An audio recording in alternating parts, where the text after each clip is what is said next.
Mundur.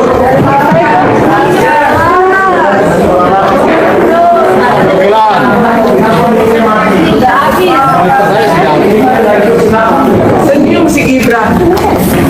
Emang sengaja.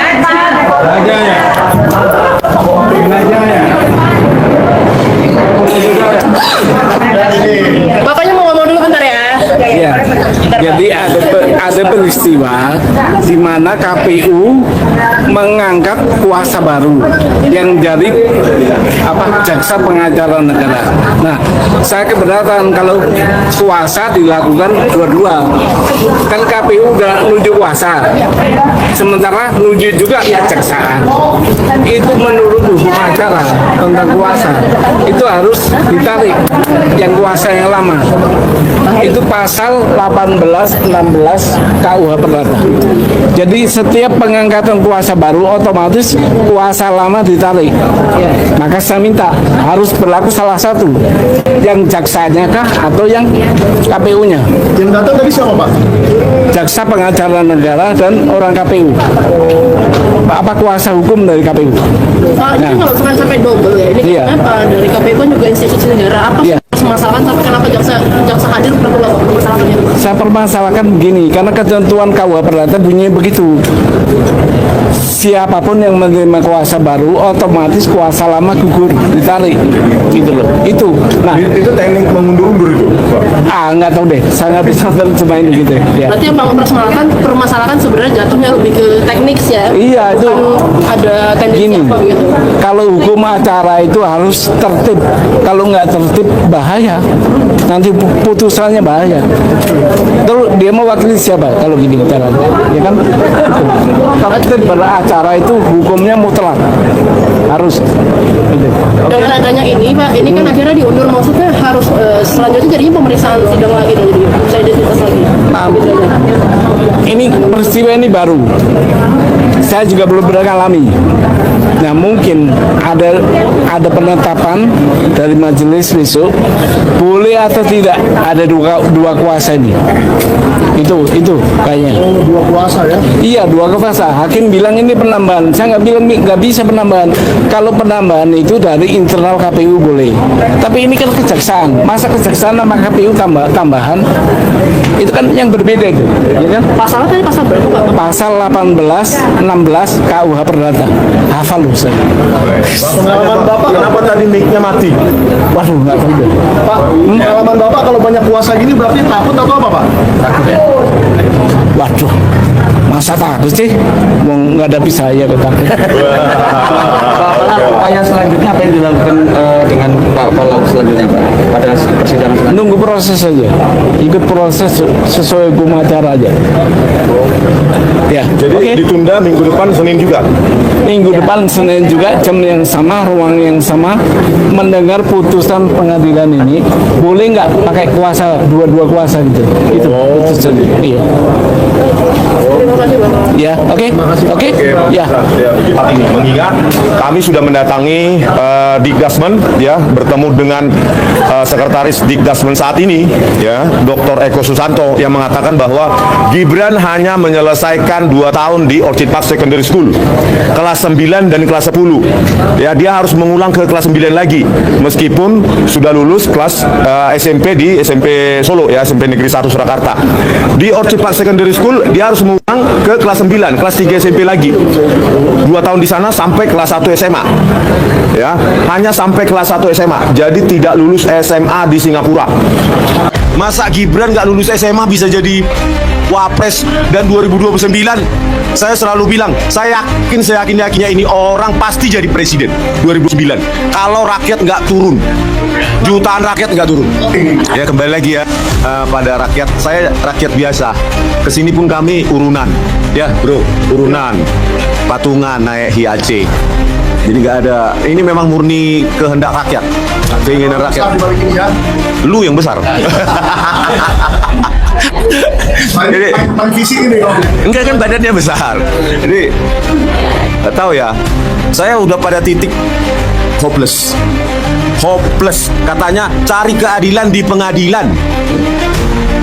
Pengadilan untuk mencari keadilan. Tetapi Ya, Gibran diadili di pengadilan, enggak juga. Kemarin berkas-berkasnya digugat oleh Pak Subhan Palal. Terus mau kemana sih negara ini? Kalau kalian masih bungkam, ya rakyat itu yang masih berpikir nggak hari ini, berpikirnya nggak hari ini kita. Anak cucu kalian itu loh pikirin. Coba, ini orang yang lulusan SMP ini, orang lulus nggak sih? Nanti kita cek ke SMP Negeri 1 Surakarta. Yang pasti dia nggak lulus SMA, nggak punya ijazah SMA baik dalam dan luar negeri, dan sudah kita tulis dalam buku Gibran Endgame, Wapres tak lulus SMA, Januari kita publikasi launching besar-besaran, ya supaya masyarakat sadar, Termul pun bisa tobat. Bayangkan ini lulusan SMP nanti yang akan memimpin kita hampir 300 mungkin 29 nanti. Hampir 300 juta dipimpin oleh ini orang dengan lulusan SMP. Halo, pengambil keputusan lulusan SMP yang sudah menjanjikan 19 juta lapangan pekerjaan. Masa omongan saya ini dikatakan Termul narasi kebencian sih? Apakah saya harus menjilat baru saya dibilang nggak membenci? Nggak tahu ini. Ya rakyat, kalau zamannya Pak Amin Rais bisa reformasi digerakkan. 2026 Wapres Gibran yang tidak pernah lulus SMA baik dalam maupun luar negeri, tidak memenuhi syarat minimal SMA yang diatur dalam Undang-Undang Pemilu kita, maka resolusi kita 2026 adalah memakzulkan Gibran. Rakyat harus turun, people power dengan cara damai dalam masa yang banyak. Kita harus bergerak 2026. Rakyat bergerak turun semua, ratusan ribu sampai jutaan orang untuk meminta Ditjen Dikdasmen mencabut surat keterangan yang dikeluarkannya pada 6 Agustus 2019 yang menyetarakan sekolah Gibran kelas 1 SMA setara dengan SMK bidang peminatan akuntansi dan keuangan yang abal-abal itu. Dan kita harus menjadi pemilik, rakyat harus menjadi pemilik di Republik ini karena kedaulatan rakyat adalah kedua. Kembali lagi bersama saya di channel ini. Salam NKRI harga mati. Ya, dimana kita melihat tadi cuplikan video di mana dosen utusan Australia diundang ke sidang ijazahnya Gibran Raka Buming Raka. Nah, teman-teman semua, bagaimana kelanjutannya? Mari kita bahas bersama. Begitu juga tanggapan masyarakat di bawah ini. Nah, teman-teman, dasar di dalam semua komentar di bawah ini dikatakan dasarnya pemalas maunya sistem instan. Mengapa atau menganggap pendidikan yang nggak penting, di mana yang penting adalah strategi politik orang seperti ini sangat berbahaya untuk bangsa Indonesia ini. Nah, ini bakalan mengeruk kekayaan Indonesia buat senjata politiknya. Ya tentu saja teman-temannya, kalau kita melihat lembaga laut akan terkuat kebohongannya walaupun dilindungi, ditutupi gelombangnya pejabat munafik. Semoga atau Tuhan akan membongkar semua kejahatan tersebut. Ya teman-teman, para tokoh politik, para tokoh masyarakat, para tokoh agama, para pengacara, juga para ahli hukum, marilah bergerak bersuara untuk meluruskan aturan undang-undang pemilu di hukuman di Indonesia ini.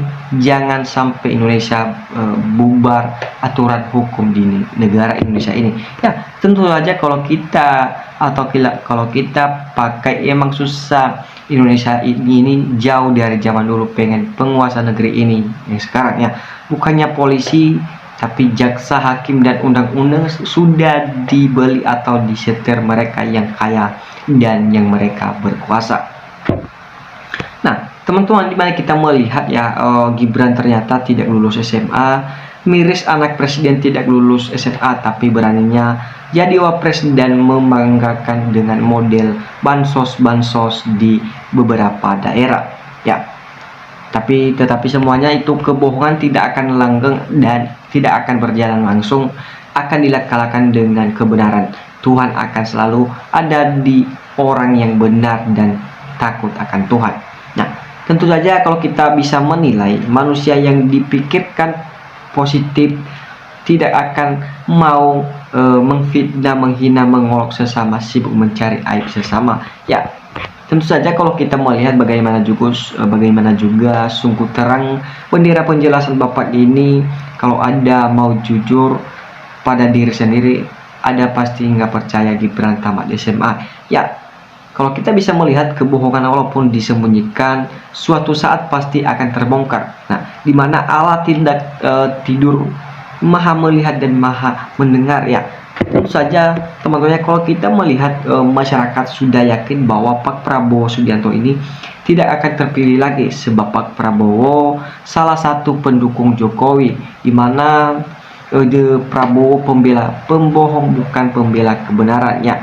Teman-teman, di mana aksi komentar ini ya begitu kecewa kepada Pak Prabowo, di mana karena dia tidak menegakkan keadilan di negara ini ya.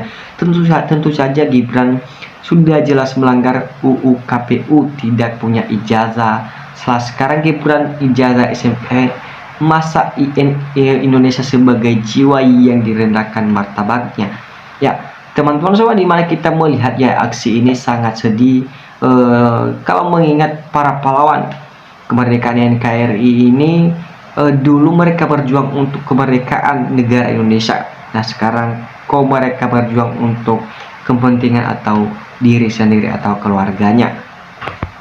Nah, tentu saja jika benar Gibran tidak mempunyai ijazah SMA, nah harus siap mundur untuk dari jabatannya atau dimajukan, melakukan menjadi sapam saja syarat lulusan SMA, masa jadi wapres lulusan SMP ya, itu sangat aneh ya semuanya. Nah, saya yakin bahwa saya juga setuju dalam hal itu. Tersangkakan Roy Suryo CS hanya pengalihan isu untuk Gibran, dan ada kemungkinan ditersangkakan ke mereka akan digantung supaya Roy Suryo CS ini tidak lanjut dengan ijazah Gibran atau si Joko Widodo. Nah, teman-teman semua, di mana kita mau Abraham ini, maaf sasaran dari saya Bapak ini, saya rasa entar bisa juga sebagai saksi di kasus dugaan ijazah Gibran dan digugat oleh Pak Suban Pala ya. Teman-teman, di mana aksi ini Pak Prabowo Subianto, Pak Jokowi, dan Pak Gibran Rakabuming Raka adalah orang-orang yang terpilih oleh Tuhan untuk pemimpin bangsa Indonesia, tapi mereka salah menggunakan.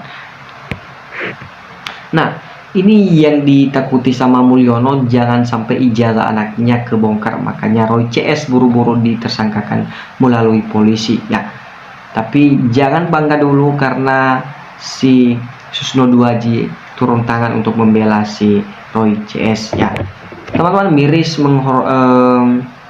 memoritasi negara ini jadi wapres tak tamat SMA, sedangkan guru TK wajib S1 wapres tamat SMP. Apakah ini akan menjadikan Indonesia emas atau Indonesia maju?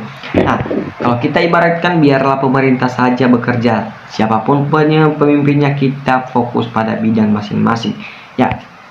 Dengarkan penjelasan dari guru pengajar Singapura, tapi dasarnya termu bersama partai coklat sudah jadi buta dan tuli.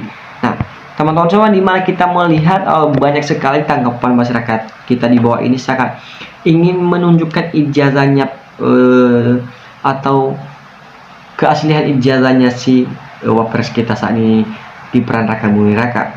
Namun Jokowi, Irian, dan anak-anaknya nggak punya ijazah palsu. Sungguh miris sekali, ternyata satu keluarga sudah menipu rakyat puluhan tahun ya. Dimana kita melihat masih ada saja mending gulung telur, mungkin juga gulung-gulung badan begitu dinazulkan.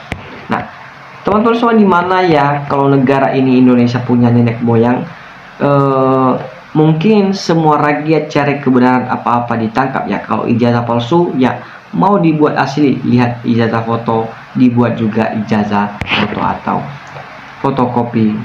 Nah, dimana Merah juga turun meneliti ijazah Jokowi untuk mengetahui kinerja Roy Suryo ini, hadir di podcast Raffi Harun, dimana menyatakan dari UGM ada yang berubah dan ragu.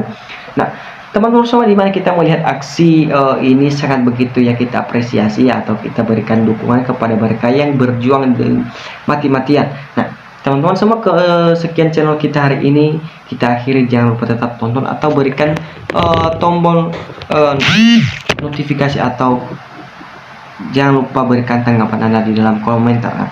Teman-teman, sekian channel kita hari ini. Salam NKRI harga mati.